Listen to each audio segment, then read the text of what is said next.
everyone, it's Chris Cornaros here, the Cryptocurrent team, bringing you another episode of the Crypto Basics with Chris K series. Currently, we are breaking down CNN's article covering 11 of the most commonly asked questions about cryptocurrency.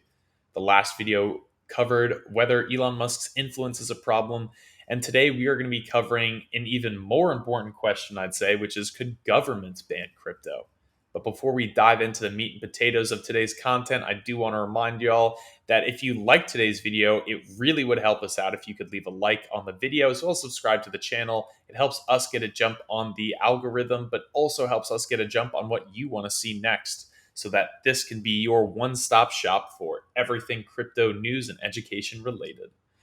Now, you've heard enough from me about shilling our YouTube, from doing self promo. I'm sure you want to hear from some of the top minds in the crypto space as they answer this important question, which is could governments ban crypto and is this going to be a problem?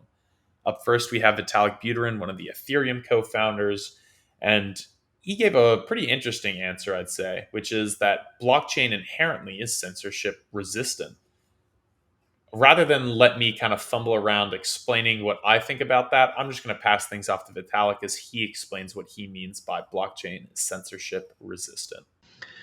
I think governments do not have the ability to stop crypto completely. I do think that blockchains actually are censorship resistant because of their decentralization. And even if they manage to successfully attack them once or twice, the communities will find ways of fixing the chain, ways of getting around and resisting the censorship.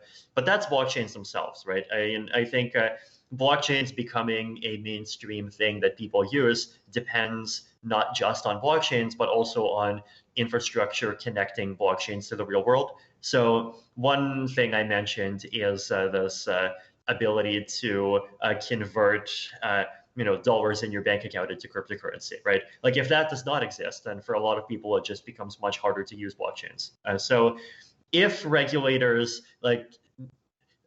do take down all of these kind of easy mass market friendly gateways, which legally they absolutely have the ability to do, then crypto is not going to die, but there's definitely an upper bound to how much impact it can have. And I definitely hope that the regulatory situation doesn't become more confrontational than it is.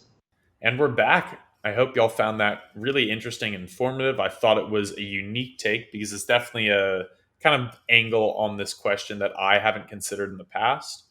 But up next, we're going to be hearing from Caitlin Long. She's a former Wall Streeter and currently the CEO of Avanti. And her answer was short, sweet, and to the point, as she said, it's already too late. And while I see kind of where she's going with it, I'm not sure that I fully agree, but I'm going to leave it up to y'all to form your own opinions about this response to the question by passing things off to Caitlin. No, governments can't stop cryptocurrencies even if they want to.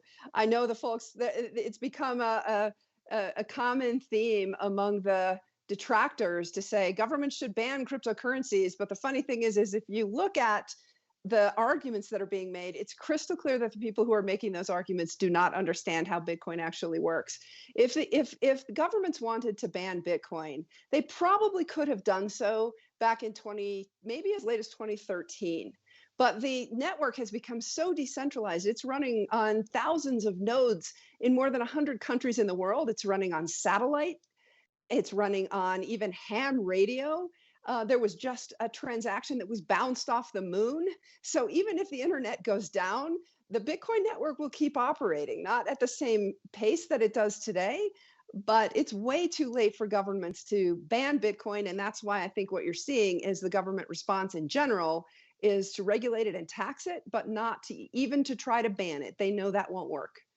All right. And the last expert we will be hearing from today is Haley Lennon. She's a partner at the Anderson Kill law firm.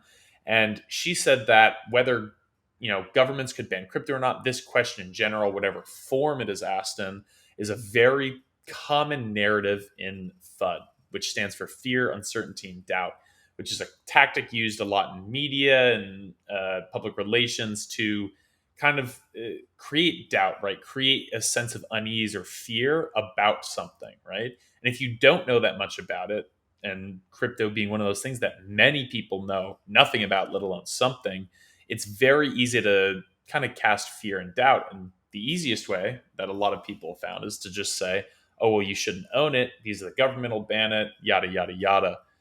Well, I'm going to pass things off to her. She's a lawyer, so I'm going to take her word on the legal ramifications of this. And I think you should too.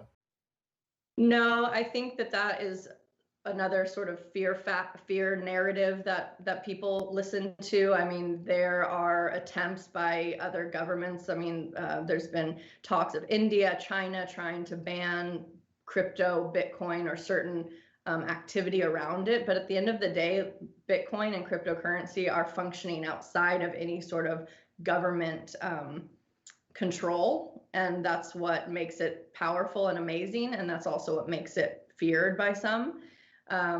But I don't think that there's a world in which the government could ever ban or outlaw Bitcoin.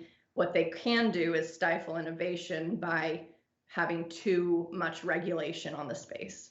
All right. Well, that's going to just about do it for us today. Again, guys, I'm Chris Cornaros here at the Cryptocurrent team. I hope you enjoyed today's content. And if you did, please do like and subscribe because it will really help us out.